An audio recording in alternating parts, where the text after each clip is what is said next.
Hello viewers, welcome to my channel on YouTube. Welcome to Agape TV.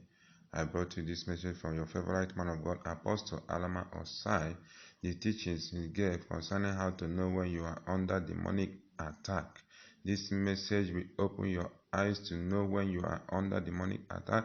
As you listen to this message, it will bless you a lot. Thank you. Demons are masters of masquerading. From my over 24 years of practical ministry experience, I was able to make a pattern out of the cases that I've been dealing with. These things I want to read out to us are indications that there is a spirit on assignment around your life to frustrate your life, to truncate your destiny, to blot out every strand of possibility around you, to take away beauty from you. The first indicator is what I call accident and mishap prone. Whenever you notice that you are accident or mishap prone, it's an indication of the fact that a demon has been sent on your case. Job 1:13.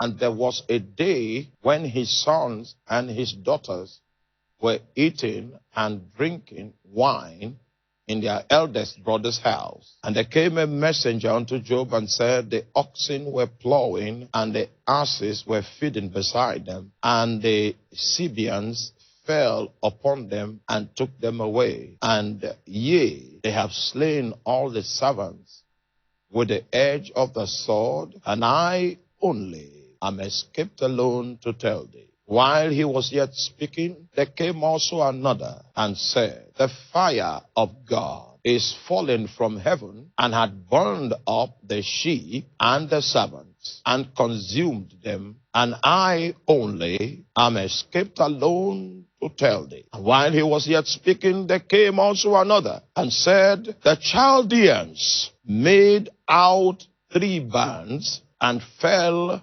upon the camels and have carried them away. Yea, they slain the servants with the edge of the sword, and I only am escaped alone to tell thee. And while he was yet speaking, there came also another and said, thy sons and thy daughters. Now let me leave that 18 there. I want to explain something with 18. Accidents, mishap. When you begin to see such patterns, it is highly suggestive of the fact that there is a demon, an intelligent personality that has been deployed to destabilize your life and to set up roadblocks against your possible achievement, attainment, fulfillment, or success. Especially when it is reoccurring, we have a strong case to say that there is a demonic person. Meanwhile, it will interest you to know that this account we just read is about Job. And those mishaps began to take place the moment the devil left the presence of God after negotiating with God to give him some allowance with Job, some latitude with Job, so that he could exploit Job and exploit his circumstance with the hope that Job will curse God to the face. So it was a competition that was taking place. God was bragging on Job, and Satan was given the liberty to test the loyalty of Job to God. And Satan was excited about it. The moment God gave him the permission, these items that we read about became the direct consequence of the devil's execution of the contract that he had with God. And the symptoms that we see are resultant effects of demonic activity. You know, I told you yesterday that even though demons are domiciled in the unseen realm, even though demons are persons without bodies, do not be confused. Demons are highly intelligent, and that's why when they speak into your thoughts, you don't even know that those thoughts are not yours. Demons are masters of masquerading. They can hide their personalities. They can hide behind the shadows. They can hide behind circumstances. They can hide behind situations. And you will blame everything, you will blame everyone except them. So in terms of being able to hide their personalities, they are masters of the game. He said, while he was yet speaking, there came also another and said, thy sons and thy daughters were eating and drinking wine in their eldest brother's house, and behold, there came a great wind from the wilderness. So whenever you see this pattern of this accident-prone pattern and mishap-prone pattern, it is suggestive of the fact that there is an intelligent entity that has been contracted to do damage around your life. And just in case you used to dwell in peace and in safety, it is suggestive. The situation is suggestive that you need to rise up and fight. Second symptom that demons are on your case is what we call the near miracle syndrome. Near miracle syndrome. Person almost got married and then something now happened. The moment it happens twice and a pattern has been created, don't go to the psychiatrist. Don't attend a class in philosophy. Look for how to expel devils. You are already in the center of a situation of warfare. Near miracle syndrome. Or you see someone that is so graced, someone that is so full of potential, but translating the potential into something worthwhile is almost an impossibility. You hit a brick wall anytime you begin to make motions for advancement. It is very highly probable that a demonic entity has been smuggled into the equation. We were in the university, and there was this guy that my friend went and brought. He was now with us, squatting with us in the room and all of that. Then we came one day and saw that he had drank, those days, I don't know whether they still sell it. There's something they used to call shaving powder those days. Shaving powder. The guy had drank shaving powder to die. So when we came, we slapped him on the back and he vomited what he drank. And he was angry with us that we did not allow him to die. So when he calmed down, he began to tell us his story. That this was not the first university he has attended. He attended so place. And while he was advancing towards the end of graduating, he had a crisis. Went somewhere again, continued. Was making some progress. About to finish first semester, second semester. Then they now brought him to Benue State University. And he joined us. And then the same symptoms that he used to know, the wind that normally comes, that incapacitates him, that makes him unable to finish anything he starts, has started mounting, has started gathering. So he couldn't take it anymore. He decided that before we come back from lecture that day, he would just kill himself. Because there was no reason for him to live. We now began to interview him to know where the demons were coming from. And then it was not a secret to him. His father was a member of a secret cult. And his father wanted him to take his seat upon his death in the cult. Because that's the way of the cult. To keep the cult alive.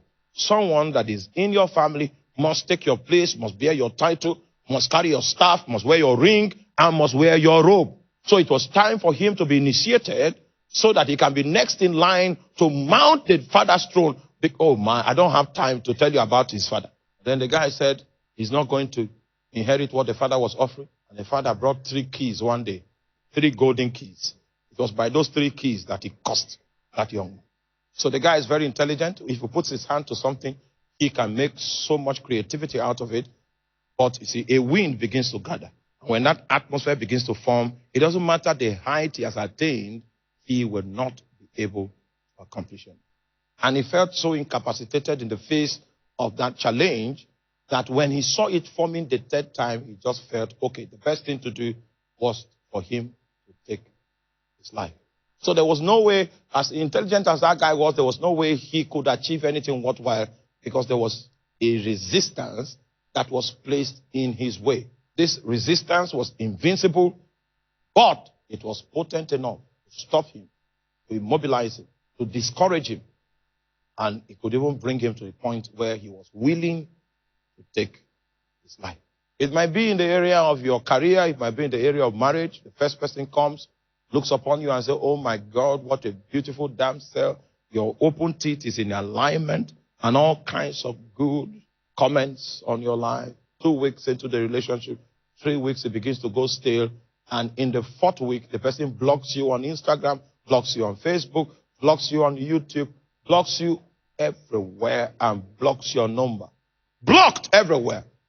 And then another time you are going home in a bus and you see someone, the person looks upon you and says, the conductor wanted to insult you. The person came into the fight and said, hey, you don't do that. And so when you drop from the bus, the person said, the reason why I was fighting is because you are clean. And when you begin to progress with it, you now notice there is this cloud that comes in and everything goes still. If you have seen that for about 2 times, it means we have an entity in this equation that we need to deal with. And the purpose of these lectures is to bring you to a point where we can deal with it. And indeed, it shall be dealt with. Third indication that demons are involved is that there is a pattern. You see a pattern. There is a science behind it. There's a science, a pattern. You know, the moment there is a pattern, it means that there's an intelligent personality that is behind it. There's a science behind it, a consistent pattern. This is how it happened in this generation. This is how it happened in another generation. This is how it is beginning to happen in this generation. As long as there's a pattern behind it, it is suggestive of the fact that there is a spiritual entity that is taking advantage. No matter how medical science may make attempts to explain to you that your situation, that is how it is and all of that, if that thing is hereditary, if it becomes a pattern, then an intelligent personality is behind it, and we need to track the person down so that we can dispossess him of the space, the workshop that he's operating in. Third symptom is what we call cyclical situations or reoccurring situations. One thing keeps going and coming. Keeps going and coming. Keeps going and coming. If you give it some time, it will relapse. And after a while, it will rise again. If it becomes cyclical, you can even tell that it is April. During the month of April, it begins to come back.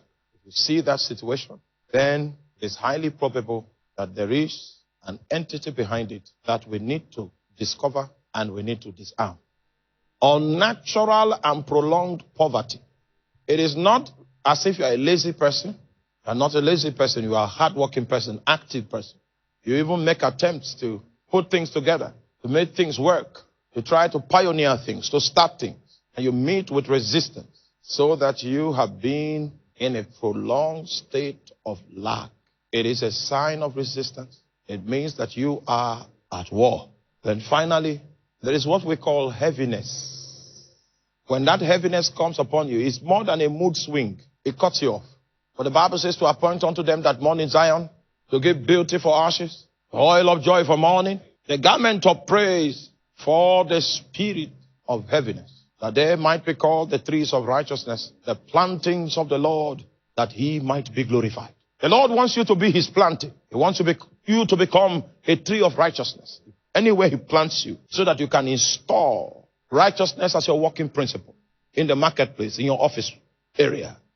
What he wants to gain from nurturing your life is that you will become a tree of righteousness. He's ready to invest in those that mourn in Zion.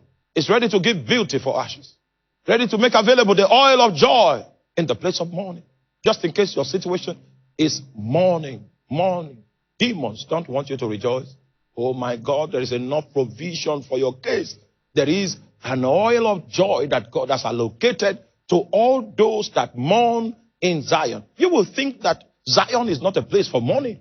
But God knows that people will mourn in Zion, so he made preparation. For those that are caught up in ashes, he has a destiny of beauty. Those that mourn, he has manufactured the oil of joy. And those that are taken by the spirit of heaviness, the Bible says he has made a tunic available, a garment of praise, that they might be called the trees of righteousness, the plantings of the Lord, that he might be glorified.